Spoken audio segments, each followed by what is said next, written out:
I'm Rainey Reitman. I am a civil liberties advocate. I'm a writer, and I've been working with an amazing group called the Human Rights Data Analysis Group for the last, almost a year now. And I am so excited to be joined today by Megan Price, Dr. Megan Price. Megan, why don't you tell folks a little bit about yourself? Thanks. Yeah, I'm so glad to be here chatting with you. I am the executive director of HRDAG, and my formal training is in statistics. I have a bachelor's and a master's in statistics, and then a PhD in biostatistics, which just means I went to public health school and applied statistics to living things. So in my case, it was mostly various human diseases and thinking about ways that you could measure outcomes of human health better and more accurately. Amazing. And you've been with the Human Rights Data Analysis Group, which we call HRDAG for short, for like years now. I have, it's true. I have been with HRDAG for 16 years. Wow. Okay. It's like longer than my marriage at this point. That's a big commitment. Mine too. So I wanted to set up this conversation as part of a series, which we're calling How to Tell the Truth with Statistics. And the idea is to invite people into sort of the concepts and ideas and approaches that HRDAG uses in analyzing data and kind of open that world up to other folks so that they can be more discerning and more equipped whenever they bump into data in their real lives. And the thinking is that it would be appropriate both for dealing with big data around the lines of like, how do we deal with large data sets about what's happening in the United States now, but also how do you interpret data that gets thrown around in news articles about this number of people were killed or this type of thing happened, and maybe in general just to elevate the educational level of folks kind of who are not necessarily statisticians but could benefit tremendously from the approaches that statisticians use. And I think this is part of my larger interest in how do we figure out truth in a world where truth feels like it is absolutely under attack, which I think is so in alignment with what you and HRDAG have been doing for years. Absolutely. There's a phrase that gets used a lot in human rights work about speaking truth to power. And I feel Mm. like the work that HRDAG does really focuses on both the truth and the power part of that phrase and thinking really hard about how do we know what is true and how do we talk about and convey what we think is true in a way that is compelling and convincing. And I'm already going to go ahead and use the word bias in a different way, but we're biased because it's our wheelhouse. But I think statistics is a really great tool for discerning that. Yeah, and I think that's so important right now, like in the moment we're all living through, because I mean, in part because of the rise of AI, where you see just like AI content getting thrown out and published online, and there's just like whole articles that like humans were barely even involved in the creation of. AI can create very scientific sounding papers, they can create false images, they can create false videos, and at the same time we're kind of dealing with the shutdown of local news organizations. There are news deserts, like whole areas where people are just there used to be a local paper covering things and now there's not. And then we have sort of the social bubbles where you're increasingly balkanized in your information sources, and all of this is creating this world where people go online and they just don't know what to believe anymore. And I feel like it falls into like two camps. There's like people who believe literally everything they see online, and then people who believe nothing anymore. They've lost their belief in like content that they view. And I'm hoping we create this other world, which is like people capable of discernment. And that's my bigger goal. What do you think of that, Megan? Yeah, I definitely share that goal. And it does. This moment puts a lot of pressure on every individual to make their own decisions about the information that is being presented to them. And that's a big ask of each of us as we move through our day. And so yeah, hopefully we can provide some tools and some framings. Yeah. So the thing we wanted to tackle today, which you already previewed, is bias because that's one of these like deep foundational concepts that helps statisticians understand the world. So I think a lot of people know what bias means in the non-statistician sense. Can you explain what we mean when we talk about bias in statistics? Yeah, in statistics, it has this really specific meaning, and it does make it one of those jargon challenges because it is a word that has a plain language meaning that usually has a negative connotation. And Mm-hmm. when a statistician uses it, not the way I did earlier, but in a really precise technical way, it has this very neutral meaning, and it just means that there exists a difference between what you were able to observe and what you're interested in measuring. And to sort of unpack that a little bit, I should probably back up and talk a little bit more about statistics generally and the things we're trying to measure. And Mm, so, statistics is really, at its most general sense, the study of data. And especially at HRDAG, but I think statisticians in general cast this really wide net in what we consider data. And so, once you have a question of interest or something that you want to learn more about, anything that can tell you about that thing mm, qualifies. And so we could think of data as health records. That's the kind of information that I looked at when I was in graduate school. But it could also be interviews that are collected in refugee camps. It can be the kinds of information that's collected by journalists. It can also be more passive data collection. It can be things like every time you tag your Clipper card to ride Muni in the Bay mm. Area. All of those things are sort of generating information that we can use to understand more things about the world. And then in statistics, we have a tendency to talk about a population, which is the whole big thing we want to know about. So, if we wanted to know something about the population of San Francisco and we wanted to know what proportion of San Franciscans are renters versus homeowners, we would call that a population parameter because it would be in reference to every single person who lived in San Francisco. Mm, But in most cases, collecting information about everything in our population is either really expensive or really time consuming or like literally physically impossible. And right. so what we do instead is we collect a sample. And when we talk about a sample, that's really when we start talking about sample statistics, and so Mm. that's why statisticians like to draw representative samples, or we use the word random or probabilistic, which means that we designed the data collection to represent the population that we're interested in. So let me ask you, if you do so in this perfect world where you did create like a random sample, right? And you did it like the correct statistical way, is that sample biased or not biased? Or does the fact that it's random and created correctly mean that you've removed the bias? Yeah, that's such a great question.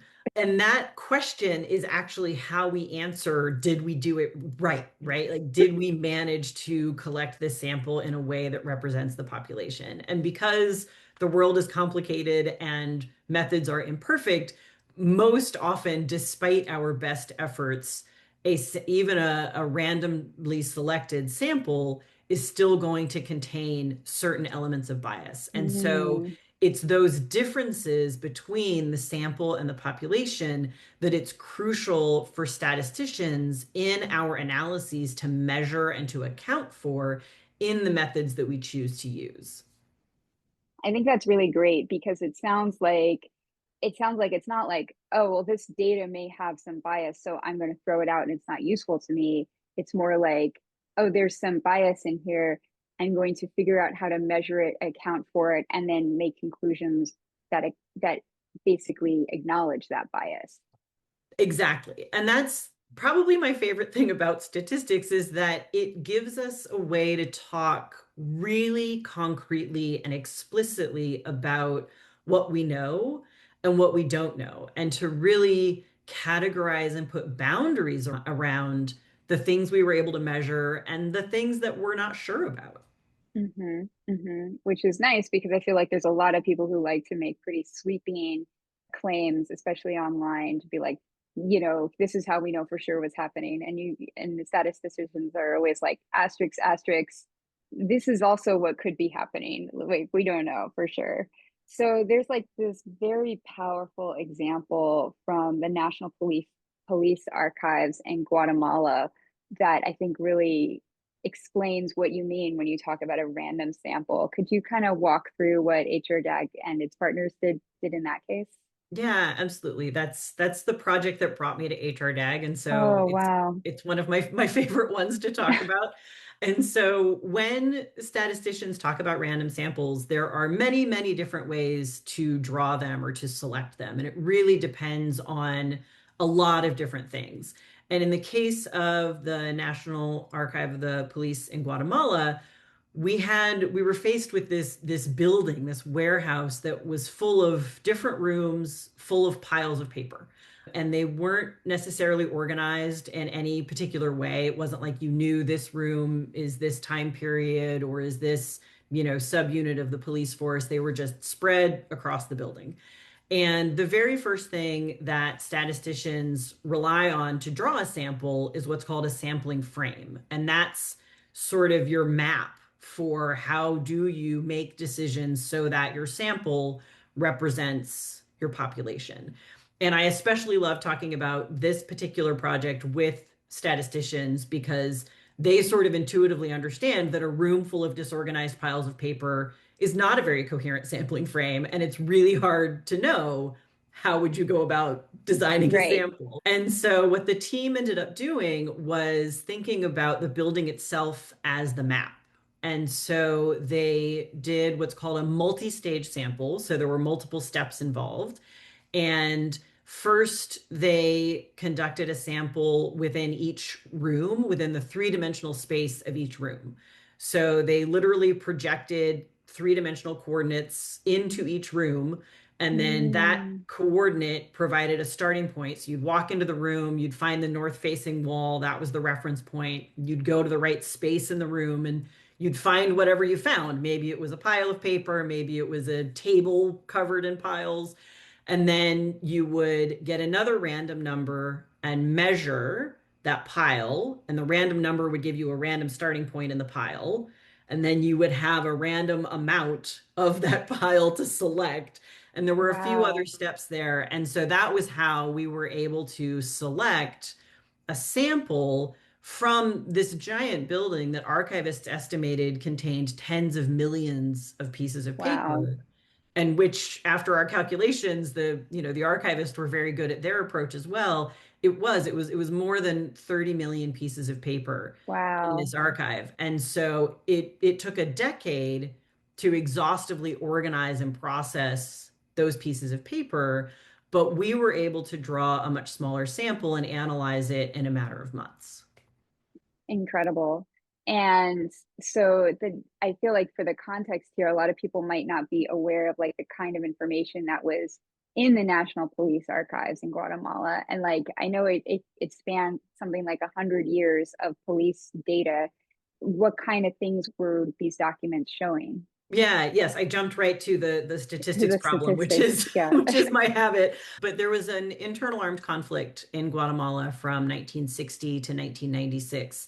And when the peace accords were signed and when there was a formal Truth Commission process, there were stories that the National Police Force played an active role in the armed conflict. But at the time in the 90s, there was no documentary evidence of the role the police played.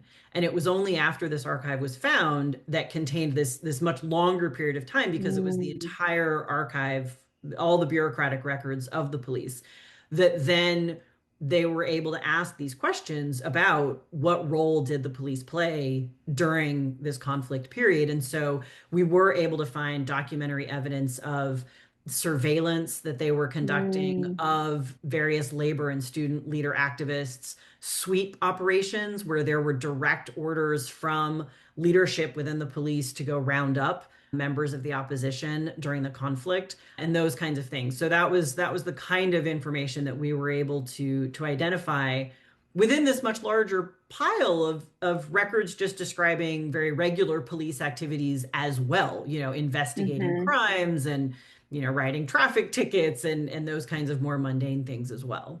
Yeah, fascinating. I think it's especially interesting because, the police archives in Guatemala, they're physical pieces of paper in a single building, right? Or in this case. And when we think about accountability for, I realize I'm wandering off of our bias topic a little bit, but like, there's this huge conversation happening now about like, what does the future of accountability look like in the United States for the police and for ICE and for a lot of folks who are worried about state violence and what's happening. And there's a lot of efforts to document that, but a lot of it's probably being very well documented through digital means. And there's the sense of like statisticians like HRDAG could actually take all of that and make sense out of it and actually not just talk about an individual's responsibility, but about the larger patterns. Absolutely. And I think that's really the experience we've had in a wide variety of contexts where we've worked, where it really takes both pieces, the testimonies and the stories of the individuals who experienced the harms and the violations, coupled with the internal bureaucratic documents of the Mm, institutions themselves, because that's the way those institutions were reporting on that moment and those choices. And having both of those narratives is really important and useful in determining things like command responsibility. That's one of the patterns that we were able to identify within this National Police Archive was we were able to find specific instances where the police had essentially kidnapped civilians off the street in Guatemala and then trace the responsibility of that order all the way up to the chief of police at the time, because we were able to show through the pattern of document flow, orders coming down, reports going up, that the chief of police was well aware of the actions of lower ranking officers and therefore fit. And this is, a lawyer's argument, but what the lawyer argued was that that fit the legal definition of command responsibility. And so that's wow. definitely the kind of pattern that statistical analyses can help identify. Yeah, well, incredible work. And I think so relevant to the conversations we're having now about command responsibility versus just rogue agents. I want to get back to this topic of bias. So the example we had in Guatemala, it was kind of this gold standard, which is the best we could do as far as a random sample. And even there, you say even a perfectly designed random sample might not have zero bias, but a lot of things have a lot of bias, right? Because a lot of the data sets that we encounter in the world, they're not random samples. And so, you know, I'd love to hear about some of the types of bias we bump into in the data sets that we just exist and you have to deal with as a statistician. Maybe we could start with selection bias, which I think a lot of people have heard of. How would you describe that type of bias? Yeah, absolutely. Selection bias is probably the one that we on our team worry about the most. Mm-hmm. And that's because, yeah, some of the most valuable data sources in our work are single data sources that have not been designed in any sort of random or representative way. So they might be the kinds of things like interviews collected in a refugee camp where you didn't necessarily select who you were going to interview. It's just, Mm, who was there and who had the capacity, right? Because not everybody gets to a refugee camp, not everybody mm, survives, not everybody wants to tell their story. Sometimes it's things like complaints registered against the police. Well, that's a mm, pretty high threshold. Not every person who has a negative interaction with the police has the energy and the knowledge to go submit a complaint, is willing to go through that entire bureaucratic process. So, but all of those are really important, valuable sources of information. We just always have to ask ourselves, why does my data include these particular instances and these particular stories and not others? And what are the reasons why I might be missing some stories and what are the ways in which the ones I'm missing could be different. And Hmm. it's that piece that is crucial in choosing the right kinds of analyses and then drawing the right kinds of conclusions and interpretations. Because, for example, in some of the examples I just cited, you might be missing people who were not able to get to the refugee camp, or you could be missing people who were so intimidated and frightened of their interaction that they had with the police that they didn't want to go submit a formal complaint. They didn't want to register that with their name and their contact information. And that's going to be a subset of instances that are meaningfully different from other cases. And so you need to take that into account.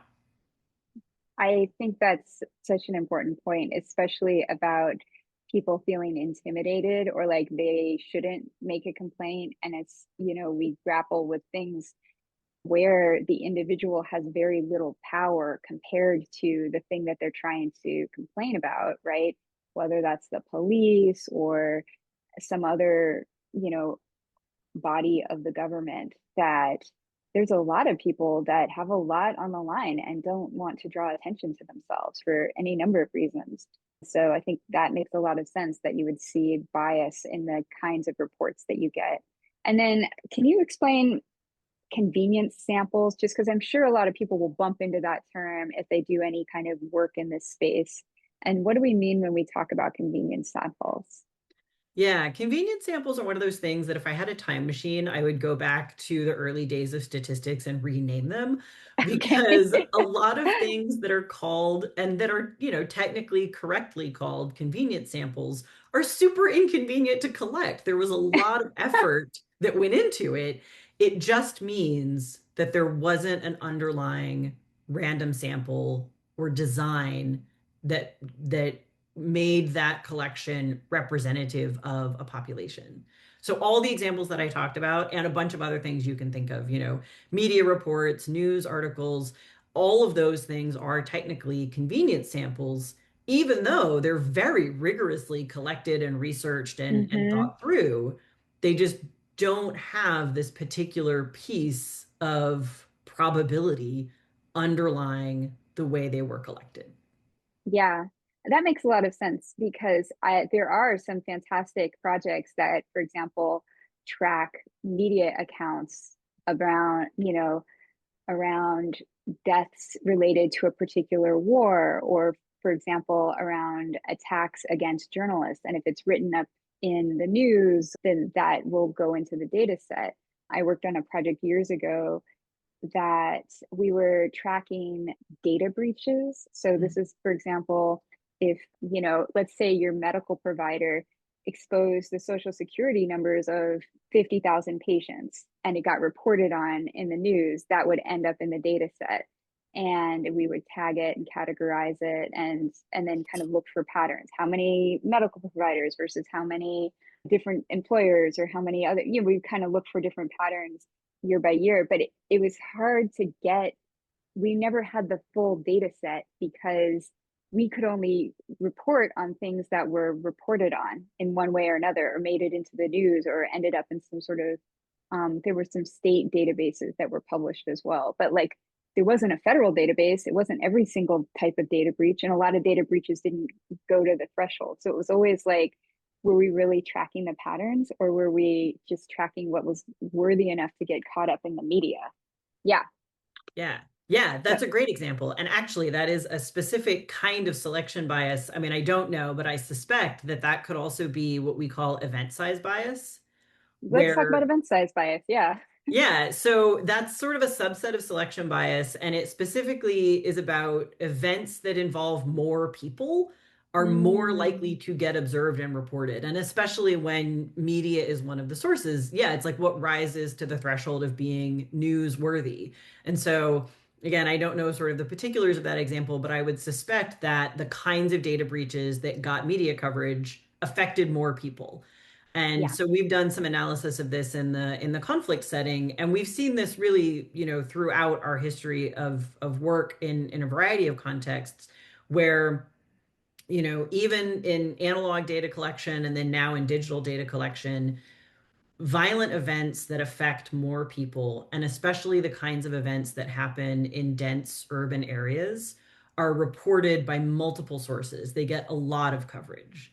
And then violent events that affect very few people, perhaps maybe a targeted assassination of one person in a rural area, gets captured Mm, by no coverage. It's not in any list or any data source.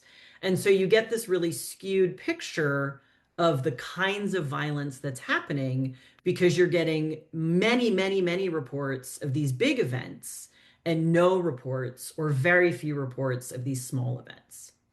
right. And those small events might seem small, but if there's a lot of them, they can turn into being actually quite a lot of data. Yeah. Exactly. Exactly. Yeah. Can you talk about disclosure bias? Because I found that one particularly interesting. Yeah, that one is especially challenging. And we have come across it in the context of sexual violence, but I can imagine other contexts where this also happens. And essentially, it is the difference between whether someone chooses to report an event based on whether people already know about it. So the risk that's Mm, posed to themselves by disclosing it. So we saw this specifically in the case where individuals were more likely to report an instance of sexual assaults that happened as part of a conflict that happened publicly. So their community already knew it had happened. So there wasn't an additional cost to that survivor by telling that story. Whereas if that same survivor was also experiencing sexual assault, perhaps from a member of their community, perhaps privately, that there would have been a tremendous cost associated with disclosing that, then they're less likely to tell that particular story.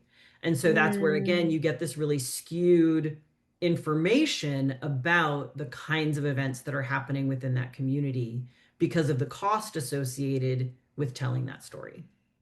I'm sure it applies to other situations, but in the sexual violence scenario where there's so much shame and there's so many issues around believing victims, it's like I could see that being a case where, you know, if it was already secretive, it'd be really difficult for people to speak out. So we've talked about like a bunch of different types of bias, and I guess I don't want to leave on a really negative note where people are overwhelmed by how much bias is in data.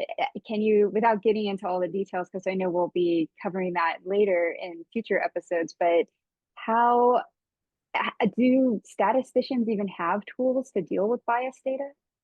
We do. That is the good news. And I definitely want to end with that sense of hope and specifically, as a statistician, I feel like that's the way that we can respect and value these really important sources of information that were collected really carefully and often with a tremendous amount of effort is by using the appropriate tools in our toolbox to account for and correctly interpret the bias that may be present in those data sets. So definitely stay tuned. We've got tools available.